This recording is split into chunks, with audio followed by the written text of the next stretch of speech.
qui était là à la table ronde avant, on a déjà parlé des notions dont on va parler maintenant. Alors,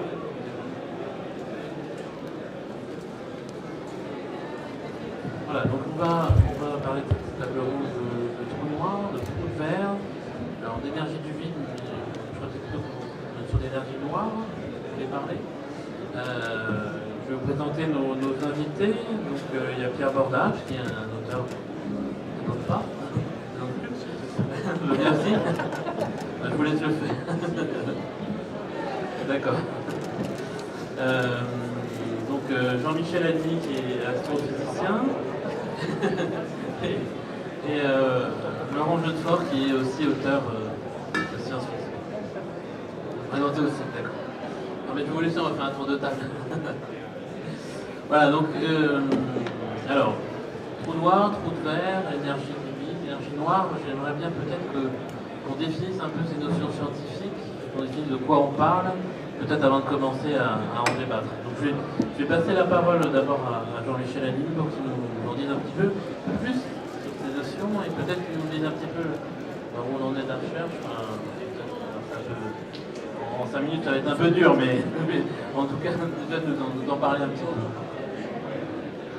Merci. Donc, effectivement, beaucoup de notions à considérer. Il s'agit de faire l'avenir sur tous ces objets qui est vu de noir en science. Tout noir, tout vert, on peut voir un peu comme aussi le fait d'un tout noir. Matière noire, énergie noire, beaucoup d'objets dans l'univers sont qualifiés de noir. Alors, ils ont tous des statuts un petit peu différents. Si on prend déjà le trou noir, la notion qui me semble essentielle de considérer, c'est la notion d'horizon. On parle de trou noir quand il y a un horizon, c'est-à-dire une frontière au-delà de laquelle il n'y a plus de communication avec le monde extérieur, ce qui est extérieur à cet horizon. Un trou noir se définit d'abord par son horizon. D'ailleurs, l'essentiel, si on veut faire la liaison avec la recherche actuelle, l'essentiel de la recherche sur la dynamique des trous noirs autour, d'un point de vue classique, s'intéresse principalement à la construction d'horizons qui peut prendre des formes très différentes. En deçà de l'horizon, on n'y a pas vraiment accès. Au-delà de l'horizon, il n'y a plus. En deçà de l'horizon, on ne peut plus faire marche arrière. Et au-delà de l'horizon, on est en dehors de ce qu'on appelle un trou noir. Un trou noir, c'est aussi ce qu'on appelle une singularité. Pour parler de singularité, il faut spécifier dans quel cadre l'espace-temps se situe, c'est-à-dire dans quelle théorie, pour décrire cet espace-temps se situe. Généralement, on le considère en théorie de la relativité générale, c'est la théorie de Albert Einstein, qui identifie espace, temps et énergie et qui interprète, pour aller vite, la gravitation comme un effet de courbure de l'espace-temps. En ce sens, le trou noir sera un effet de courbure infinie de l'espace-temps. Ce qu'il y a de remarquable dans ce cas-là, qui ne concerne pas les trous noirs, mais qui concerne la relativité générale, c'est que c'est une des rares théories qui est capable de prédire un objet d'une certaine façon la vie. C'est-à-dire qu'au cœur du trou noir, on sait qu'on est déjà au-delà de la relativité générale, et pourtant, la théorie qui prédit l'existence des trous noirs est la relativité générale. C'est une situation naturaliste et logique qui est assez particulière, qu'on retrouve assez rarement dans d'autres systèmes théoriques divers. Maintenant, un trou de verre. Alors, ce qui est important aussi sur un trou noir, c'est qu'on n'en a pas évidemment une observation directe. En fait, je ne sais pas ce que signifie l'observation directe. Toutes les observations sont toujours indirectes, au sens où il faut un messager, au sens où il faut un cadre théorique pour l'interpréter.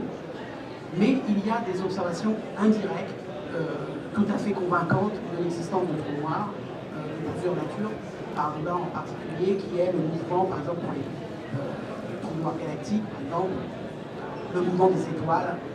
Et pour interpréter de tels mouvements, il est absolument nécessaire, à l'intérieur des trajectoires de ces étoiles, de faire intervenir une masse qui ne peut être interprétée que comme un trou noir.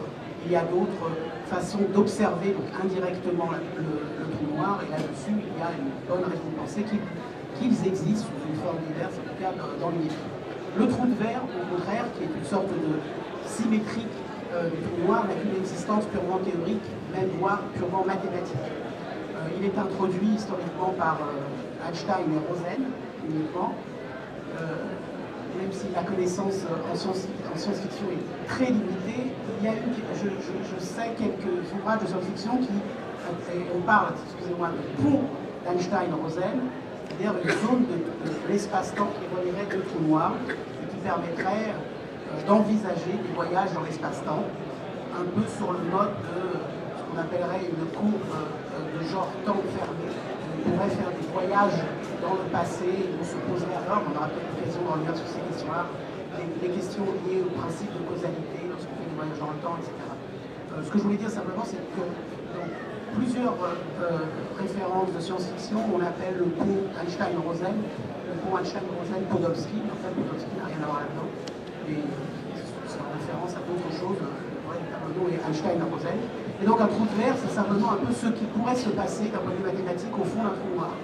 Comme on définit différents types de trous noirs, suivant leurs caractéristiques, et ça c'est un théorème d'un point de vue classique de 3 possibles, la masse, la charge électrique et le moment cinétique du trou noir, suivant que ces quantités sont, la masse est évidemment toujours non nulle, mais suivant que la charge ou le moment cinétique sont ces capacités à tourner sur lui-même du trou noir sont nulles ou non nulles, on définit des catégories, des types de trous noirs.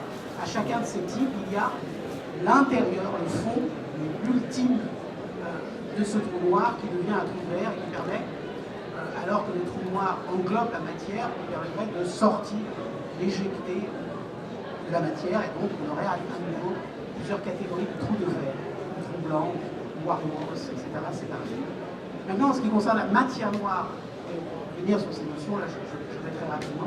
Maintenant, en ce qui concerne la matière noire et l'énergie noire, c'est un contexte complètement différent, même si, par la suite, si vous me permettez, je ferai une proposition du cours de science-fiction qui pourrait peut-être nous renseigner sur la nature de l'énergie noire, en imaginant une connexion entre les trous blancs, etc. Mais c'est pour la suite. Donc, matière noire, de quoi s'agit-il? Il s'agit d'une matière qu'on a qualifiée de noire parce qu'elle nous est directement, à nouveau, invisible, parce qu'elle n'émet aucun rayonnement. La seule trace que l'on a de cette matière, c'est à travers ses effets gravitationnels. Il y a, suivant les échelles dans l'univers, au niveau galactique, pour expliquer le mouvement des étoiles dans les galaxies spirales, qui se maintient loin du centre de la galaxie, la nécessité d'introduire un halo de matière noire qui supporte le mouvement de ces étoiles. Aux échelles supérieures, les amas de galaxies, qui sont un assemblage de galaxies, à nouveau, pour expliquer différents effets de nature dynamique ou de stabilité dynamique, on doit introduire un halo de matière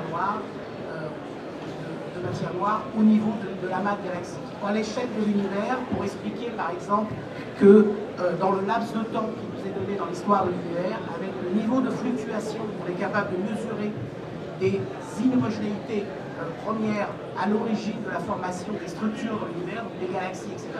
Si on ne disposait que de la matière de nature semblable à celle qui nous constitue les planètes, etc., qu'on appelle matière baryonique, il ne serait pas possible, dans le laps de temps de l'univers, de concentrer, de faire évoluer suffisamment ces fluctuations pour former les structures de l'univers aujourd'hui. Par contre, si on a une sorte de moteur supplémentaire que serait la présence d'énergie noire, on aurait alors la possibilité effectivement de structurer l'univers comme il convient et comme il semble effectivement pouvoir l'expliquer et l'observer aujourd'hui.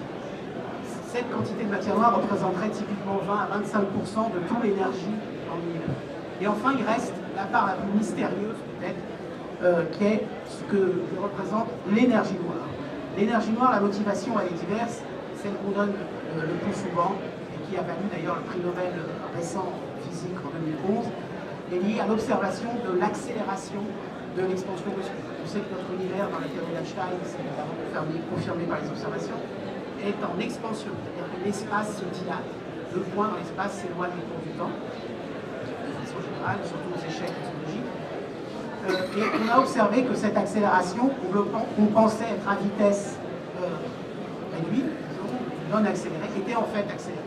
Ce qui est brutalement, fondamentalement, le plus profond possible, en contradiction avec une des équations de la relativité d'Einstein, qui zoome bien, vise bien une équation en particulier qui rend impossible, avec la matière que l'on peut connaître, avec les propriétés de la matière que l'on peut connaître, de l'énergie en général, même celle correspondant à la matière noire, de permettre d'obtenir une pression négative suffisante à l'échelle de l'univers pour expliquer cette accélération de l'expansion cosmique. Et donc on introduit une source que l'on appelle, s'il s'agit d'un substrat, alors la nature de ce substrat est évidemment un mystère, et un mystère ça veut dire qu'il n'est pas, on ne commence pas à le comprendre, c'est un défi, un défi, est ce qu'on appelle l'énergie noire. Mais l'explication de cette accélération pourrait être aussi une modification des lois de la physique dans des considérations extrêmes, dans des conditions extrêmes, qui sont celles pour décrire la dynamique de l'univers dans son ensemble, voire même une remise en cause de notre statut d'observateur. C'est-à-dire qu'il ne s'agit pas de dire que l'univers n'est pas en accélération, mais que notre façon de le voir nous montre une accélération bien particulière qui est très dépendante de la façon dont on regarde. Sur une application de regarder. Alors évidemment, la situation est peut-être encore plus compliquée que ça, et l'explication est peut-être à la fois, pour une part, dans un substrat mystérieux, dans une modification des lois totalement étrange, voire dans un statut d'observateur complètement renouvelé. Vous voyez là, je l'aiderai souvent d'auteurs réputés et solides, très peu, le plus souvent, excepté peut-être par les auteurs de science-fiction contestés, qui s'appelle Albert Einstein, et qui disait « Dieu est ultime, les îles n'est point méchant, il ne nous a sûrement pas proposé une solution, il faudrait mélanger toutes ces explications ».